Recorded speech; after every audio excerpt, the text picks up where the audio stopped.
नमस्कार दोस्तों, स्वागत है आपका हमारे चैनल श्याम कृपा में। आज की इस रहस्य से भरी वीडियो में मैं आपको बताऊंगा कि क्या बर्बरीक आज भी है। क्या आपने कभी ऐसे योद्धा की कहानी सुनी है जिसे पूरी पृथ्वी पर कोई हरा न सके, जिसके पास एक ऐसी शक्ति हो कि 3 बाणों से युद्ध का परिणाम ही बदल दे, और फिर भी जिसने युद्ध से पहले ही अपना शीश काटकर भगवान को दान कर दिया हो। यह कोई कल्पना नहीं, कोई कथा नहीं, यह है बर्बरीक की सच्ची गाथा, जो महाभारत के समय जन्मा लेकिन कलयुग का आराध्य बना। खाटू श्याम बाबा। महाभारत का समय था, युद्ध की आहट धीरे धीरे सारे भारतवर्ष में फैल रही थी। उसी समय राक्षसों का भी वीर योद्धा घटोत्कच, जो स्वयं भीम का पुत्र था, उसने विवाह किया नाग कन्या मोरवी से। इन दोनों से जन्मा वीर बर्बरीक। बाल्यकाल से ही बर्बरीक असाधारण थे। उनकी आंखों में तेज था, हृदय में करुणा और वाणी में मर्यादा। उन्हें युद्ध की शिक्षा अपने नाना चंद्रवर्मा से मिली, लेकिन केवल शस्त्र नहीं, उन्होंने धर्म भी सीखा।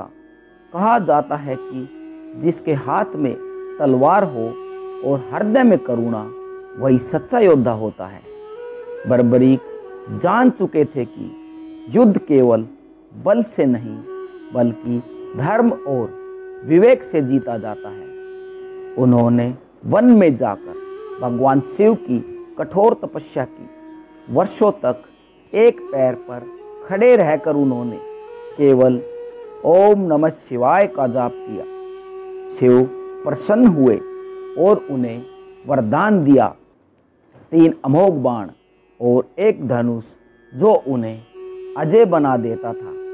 तीनों बाणों की शक्ति, पहला सभी शत्रुओं को चिन्हित करता, दूसरा बाण उन्हें समाप्त करता और तीसरा बाण सब कुछ करके वापस तर्कस में लौट आता। इसीलिए वो कहलाए 3 बाणधारी। युद्ध का समय आया। बर्बरीक अपनी माँ मोरवी से आशीर्वाद लेने पहुँचे। माँ, अब वो घड़ी आ गई है जब मेरा धर्म मेरी परीक्षा लेगा। कुरुक्षेत्र की ओर प्रस्थान करना है, लेकिन जाने से पहले मैं आपका आशीर्वाद लेने आया हूँ। आपका आशीर्वाद चाहिए, क्योंकि मेरी शक्ति तो धनुष में है, पर मेरा साहस आपके चरणों में। तू कहता है कमज़ोर का साथ दूंगा। तू सुन, सच्चा योद्धा वही होता है जिसके पास बल हो और विवेक भी। जा बेटा जा, लेकिन ध्यान रखना, तेरी विजय तलवार से नहीं, तेरे निर्णय से ही आकी जाएगी। बर्बरीक कुरुक्षेत्र की ओर निकल पड़े।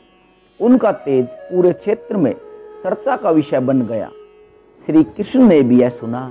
वह समझ गए कि यदि यह योद्धा युद्ध में उतरा तो युद्ध का संतुलन ही बदल जाएगा। वे ब्राह्मण वेश में बर्बरीक के पास पहुंचे और बोले, हे वीर, तुम कौन हो जो इस प्रकार आत्मबल और शांत तेज के साथ चले आ रहे हो, और तुम्हारे पास केवल 3 बाण हैं। क्या तुम युद्ध जीत सकते हो? वो बोले, 1 बाण से भी कर सकता हूँ प्रभु।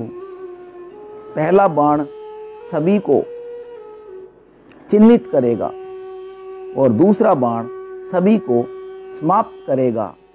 तीसरे से सब कुछ खत्म कर तर्कश में लौट आएगा। तो भगवान बोले, तो एक परीक्षा दो। इस वृक्ष के सभी पत्तियों को निशाना बनाओ।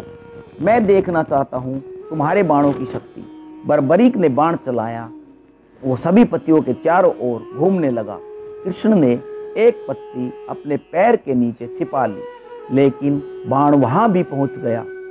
कृष्ण समझ गए, यह कोई सामान्य योद्धा नहीं, यह तो परम शक्तिशाली है।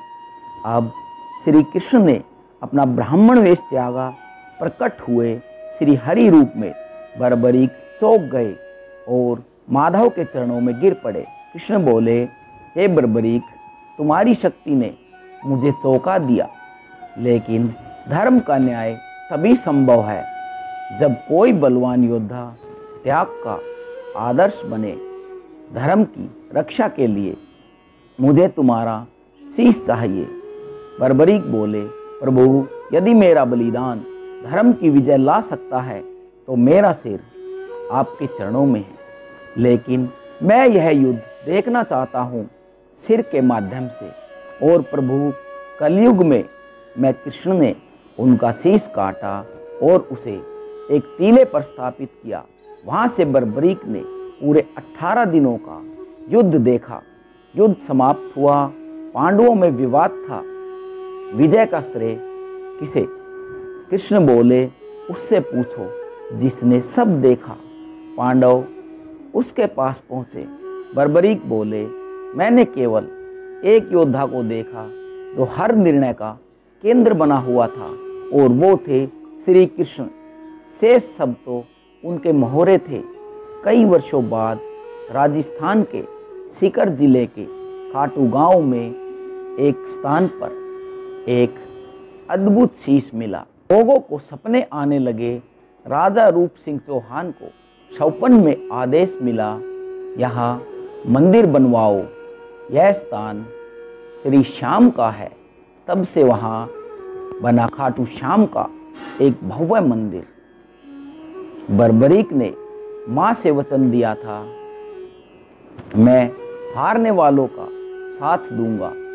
इसलिए जब कोई भक्त दुखी होता है, पराजित, टूटा हुआ, तो वह श्याम को पुकारता है, बाबा को पुकारता है, और बाबा श्याम उसे थाम लेते हैं, अपना बना लेते हैं।